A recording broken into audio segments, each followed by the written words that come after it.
గురువు యొక్క ఈ మార్పు అనేది ఈ గోచారం పైన చూసుకున్నట్లయితే దేనిలో ఎక్కువగా ప్రభావితం చేస్తుంది అనే విషయంగా చూసుకోండి. గురువు 3 భూతత్వ రాశులని ప్రభావితం చేయడము, అందున కన్య అనేదే అమ్మకం కొనుగోళ్ళు. అండ్ గురువు మనకి జీవనానికి మరియు పోషణకి కారకుడు.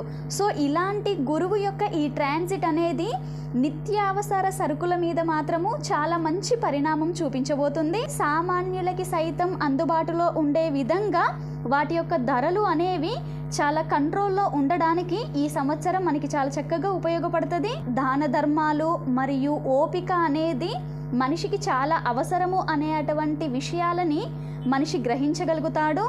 మరియు ఏదైతే జలతత్వ రాశిని ప్రభావితం చేయడం వలన ఇటు మద్యపానము అవ్వచ్చు లేదా నీటికి సంబంధించినటువంటి విషయాలలో గతంతో పోలిస్తే చాలా మంచి పరిణామాలు ఎదురవ్వడానికి ఎక్కువగా మంచి సంకేతాలుగా మనం తీసుకోవచ్చు.